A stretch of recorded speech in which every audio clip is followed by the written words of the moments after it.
কেটো না, কেটো না আমায়। আমি তোমাদের সাহায্যের জন্য তোমাদের বাড়িতে এসেছি। সাহায্য? লাউ আবার কথা বলছে? হ্যাঁ, আমি যে জাদুর লাউ। কিভাবে বিশ্বাস করব তুমি যে জাদুর লাউ? এত টাকা? জাদুর লাউ আমাদের কত টাকা দিল? দেখো বানে কত লাউ, এবার আমাদের সব কষ্ট দূর হলো। টাকাগুলো তাড়াতাড়ি কোরাও গিন্নি, না হলে কেউ দেখে ফেলবে।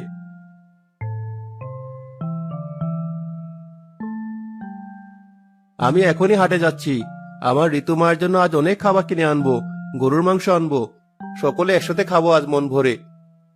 বাবা, লাউগুলো কেটে হাটে নিয়ে যাও, না হলে এসব নষ্ট হয়ে যাবে। জাদুর লাউ গাছে টাকা দেবে বলে দেওয়া জিনিস অপচয় করা যাবে না। হ্যাঁ মা, কোনো কিছু অপচয় করা ঠিক না। অভাবের কি যন্ত্রণা তাই কদিনে খুব বুঝেছি। তাদের যখনই টাকার প্রয়োজন হতো তখনই লাউ গাছের থেকে চেয়ে নিত। গ্রামের লোক রাকিবের বাড়ি ভিড় জমাতে লাগলো। রাকিবও গ্রামের গরিব দুঃখী মানুষদের সাহায্য করত। কিছুদিনের মধ্যে তার নাম মানুষের মাঝে ছড়িয়ে পড়ল। রাকিবের এই প্রশংসা জমিদারের কান অব্দি পৌঁছালো।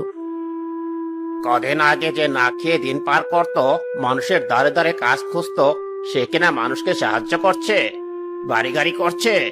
লোকজন আমার কাছ থেকে সুদের টাকা নেওয়া বন্ধ করে বেটা রাকিবের জয় জয়কার করছে। জমিদার মশাই, সবকিছু জাদুর লাউয়ের কেরামতি। আমি নিজের চোখে দেখেছি।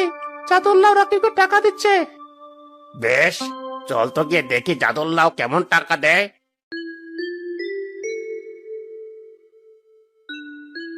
লাউ, আমার এখন কিছু টাকার ভীষণ দরকার। গ্রামের এক ছেলে হাসপাতালে আছে, তার বড় রোগ হয়েছে, তাকে আমার সাহায্য করতে হবে। তোমার সততা দেখে আমি সত্যিই মুগ্ধ। নিজের কথা না ভেবে তুমি সবসময় অন্যের কথা ভেবে চলো। সত্যি, এমন মানুষের হাতে পড়ে আমি ধন্য।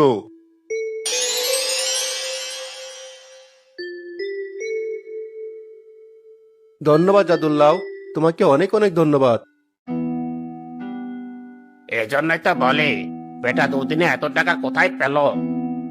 জমিদার মশাই, আপনি? হ্যাঁ আমি। খুব অবাক হচ্ছিস নাকি? তোর জন্য আমার সুদের ব্যবসা লাটে উঠেছে।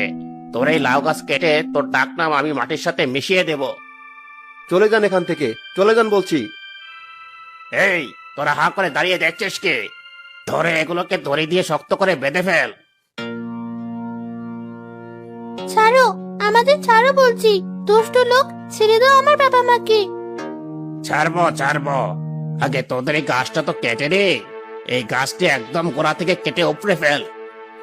না, কেটো না